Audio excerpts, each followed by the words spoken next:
सम्मान मांगने से नहीं देने से मिलता है। सविता ओ सविता, लो बहू सबको बांट दो। कैलाश जी ने कागज का एक छोटा सा थैला पकड़ाते हुए कहा।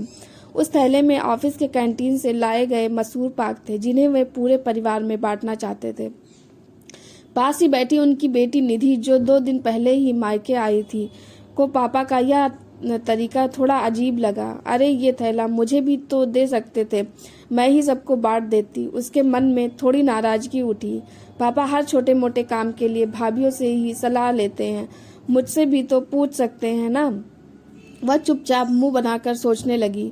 माँ भी ऐसी ही थी। जब तक जीवित थी, बहुओं, बेटों और पोते पोतियों में ही उनकी जान बसती थी। वे पुराने संस्कारों वाली महिला थी, ज्यादा पढ़ी लिखी नहीं, लेकिन उनके विचारों में गहराई थी। बेटी के लिए उनका मानना था, तुम्हारा अपना घर तो दूसरे के यहाँ है, इसलिए यहाँ ज्यादा दखल नहीं देना चाहिए। अगर बहुओं से कोई छोटी बात पर बहस हो जाती तो वे निधि को ही समझाने की कोशिश करती।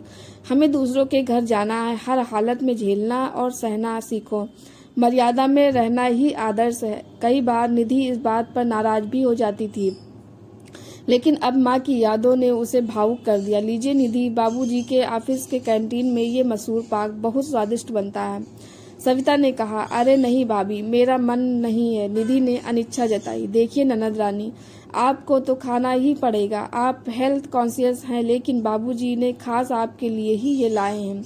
मैंने रसोई में रख दिया है, थोड़ी देर बाद खा लेना। कहते हुए सविता घर के कामों में लग गई।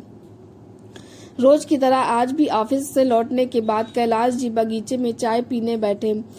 आओ बेटा बैठो, यहाँ बैठो, बातें करते हैं, उन्होंने निधि को आवाज दी। कैलाश जी को लगा था कि कुछ तो बात निधि को परेशान कर रही है।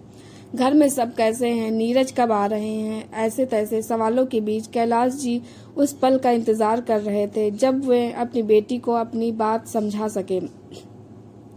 थोड़ी देर बाद निधि ने पूछा, पापा, माँ के जाने के बाद आपको किसी चीज की कमी तो नहीं है ना, आप खुश तो हैं ना।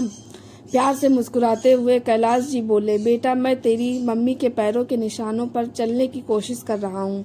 घर में संतुलन बनाए रखने के लिए जो समझदारी उनमें थी वो शायद किसी और में नहीं। मतलब पापा, निधि ने आश्चर्य से पूछा। हाँ बेटा, हर बात जबरदस्ती समझा कर नहीं, बल्कि प्यार से अमल करके भी दिखाई जा सकती है। कहने से ज्यादा करने से सीख मिलती है। देख, आज भी मैंने ऑफिस से आते ही मसूर पाक लाकर बड़ी बहू को दिया, क्योंकि यह मेरी रोजमर्रा की आदत है। हाँ, मैं तुझे भी बुला सकता था, लेकिन घर के संतुलन को ध्यान में रखकर मैंने वही किया जो अब तक करता आया हूँ। इससे बहुएं भी महसूस करती हैं कि बाबूजी उन्हें बेटी की तरह सम्मान देते हैं, और वे मेरे चेहरे के भाव देखकर ही पहचान लेती हैं आज मैं थका हूँ, खुश हूँ या परेशान। देख बेटा, कुछ पाने के लिए कुछ समझदारी भी दिखानी पड़ती है। तेरी माँ के जाने के बाद भी मैंने खुद को अकेला नहीं होने दिया। बहुओं और बेटों के साथ अपने रिश्ते जोड़े रखने की पूरी कोशिश की। तेरी माँ हमेशा कहती थी, अगर हर कोई अपने कर्तव्यों का पालन करे तो तनाव कम होगा, और यह जिम्मेदारी सिर्फ बहुओं या नई पीढ़ी की नहीं, बल्कि दोनों ओर से होनी चाहिए। सिर्फ एक पक्ष को दोष देने से कुछ नहीं होगा। 2 पीढ़ियों के बीच संतुलन बनाना हमारा ही फर्ज है।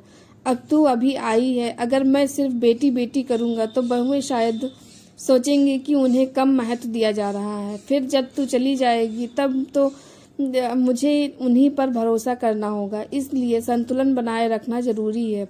हम बड़े हैं, इसलिए सम्मान की अपेक्षा करना स्वाभाविक है, लेकिन यह अहंकार नहीं होना चाहिए क्योंकि इस अहंकार के कारण रिश्ते रेत की तरह हाथ से फिसल जाते हैं और अंत में हम अकेले रह जाते हैं। कैलाश जी और निधि बातें कर ही रहे थे कि सविता चाय लेकर आई।